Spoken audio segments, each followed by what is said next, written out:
अस्सलामुअलैकुम। Welcome to visual learning hub. आज हम स्टडी करेंगे बीएड फर्स्ट सेमेस्टर के सब्जेक्ट चाइल्ड डेवलपमेंट का second topic psycho social. Start करते हैं। खुशामदीद। कभी सोचा है कि हम जो हैं वो क्यों हैं? हमारी शख्सियत आखिर बनती कैसे है? बचपन के तजुर्बात हमें वो इंसान कैसे बना देते हैं जो हम आज हैं? चलें आज इसी दिलचस्प सफर पर निकलते हैं और इस राज को समझते हैं। यही वो बुनियादी सवाल है जिसका जवाब आज हम ढूंढने वाले हैं कि आखिर एक बच्चे की दुनिया, उसका आसपास का माहौल कैसे तय करता है कि वो बड़ा होकर कैसा इंसान बनेगा। सच पूछें तो इस सवाल का जवाब अपनी जात को समझने की चाबी है। तो चले इस सफर का पहला कदम उठाते हैं। देखें इस पूरी थ्योरी को समझने की जो चाबी है ना, वो एक खास लफ्ज में छुपी है, साइको सोशल।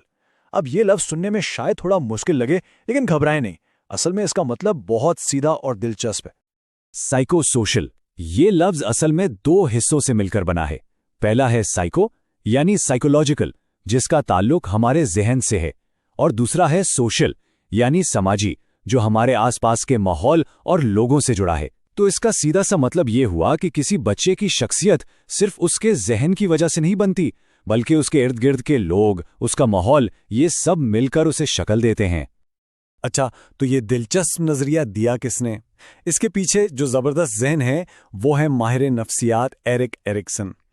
उन्होंने इंसानी नशोनुमाओं को देखने का एक बिल्कुल नया जाविया पेश किया, एक ऐसा खाका जो आज भी वालिदैन, असातिज़ा और माहिरीन के लिए किसी गाइड की तरह काम करता है।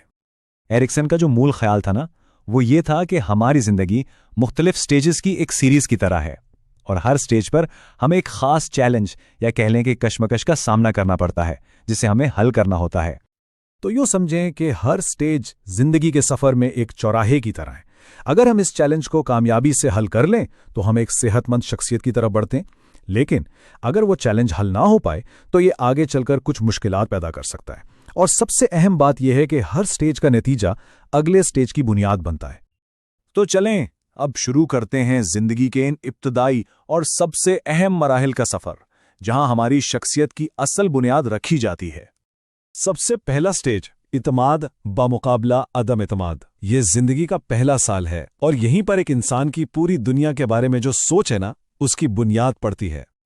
इसको एक बहुत ही सादा मिसाल से समझते हैं। सोचें एक छोटा बच्चा है, अगर इसे वक्त पर दूध मिलता है, आराम मिलता है, प्यार मिलता है, तो वो क्या सोचेगा? वो सोचेगा कि ये दुनिया एक अच्छी और महफूज जगह है। इस तरह इसमें एतमाद पैदा होता है। लेकिन अगर इसकी ज़रूरतें पूरी ना हों, इसे नज़रअंदाज किया जाए, तो इसके अंदर दुनिया के लिए अदम एतमाद यानी बेयकीनी पैदा हो जाती है। अच्छा जी, अब बच्चा थोड़ा बड़ा हो गया है, हम आ गए हैं 1 से 3 साल की उम्र में। ये वो स्टेज है जब बच्चा खुद मुख्तारी चाहता है, यानी वो हर काम खुद करने की कोशिश करता है। और उस स्टेज का सबसे मशहूर नारा क्या है? मैं खुद करूंगा। बच्चा अब अपनी आज़ादी का ऐलान करता है, चाहे वो अपने जूते पहनने की कोशिश हो या अपना खिलौना उठाने की। अब यहाँ वालिदैन का रद्द-ए-अमल सबसे अहम है। अगर वो बच्चे की इन छोटी छोटी कोशिशों को सराहते हैं, उसे हौसला देते हैं, तो उसमें खुद मुख्तारी का एहसास मजबूत होता है। लेकिन अगर उसे हर बात पर डांटा जाए, तुमसे नहीं होगा कहा जाए, तो वो अपने ऊपर शक करने लगता है और उसमें शर्म का एहसास पैदा हो जाता है। अगला पड़ाव है 3 से 6 साल की उम्र। अब बच्चों की दुनिया और बड़ी हो जाती है। वो नई नई चीजें आजमाना चाहते हैं, ढेरों सवाल पूछते हैं और खुद से खेल और कहानियां बनाते हैं। इसकी एक बहुत आम मिसाल है जब कोई बच्चा किचन में आकर मदद करने की कोशिश करता है।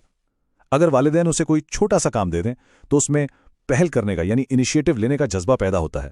लेकिन अगर उसकी कोशिश पर उसे डांट दिया जाए कि तुम सब कुछ खराब कर दोगे, तो उसके अंदर एहसास जुर्म पैदा हो जाता है कि शायद मैं कुछ भी ठीक नहीं कर सकता।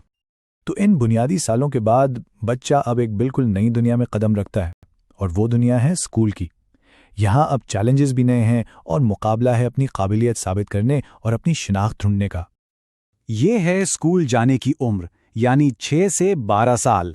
इस स्टेज पर बच्चे अपने दोस्तों और क्लास फेलोज से अपना मुवाजना करना शुरू कर देते हैं। मैं पढ़ाई में कैसा हूँ, मैं खेल में कैसा हूँ, वो अपनी काबिलियत को जांचने लगते हैं। यहाँ स्कूल का माहौल और तजुर्बा बहुत अहम किरदार अदा करता है।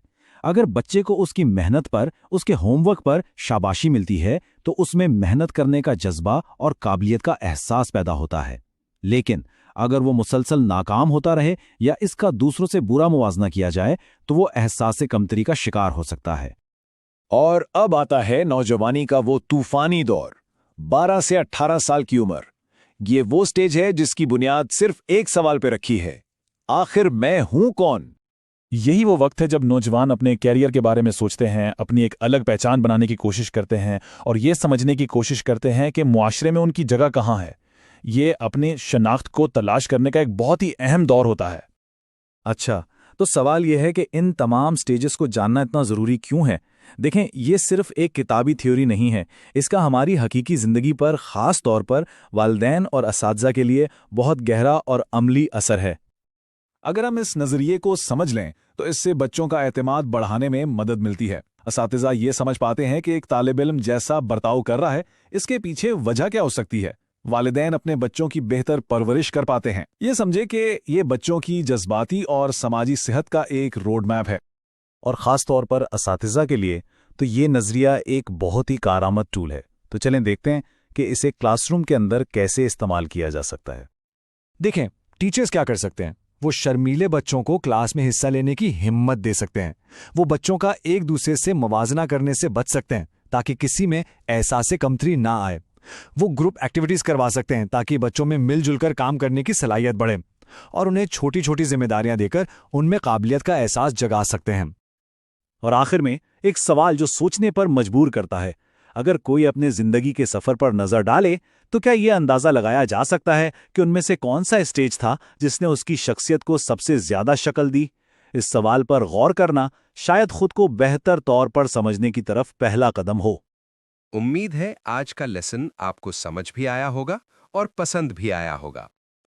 अगर आपको ये वीडियो अच्छा लगा हो तो लाइक ज़रूर करें, शेयर करें अपने दोस्तों के साथ और विजुअल लर्निंग हब को सब्सक्राइब करना बिल्कुल ना भूलें।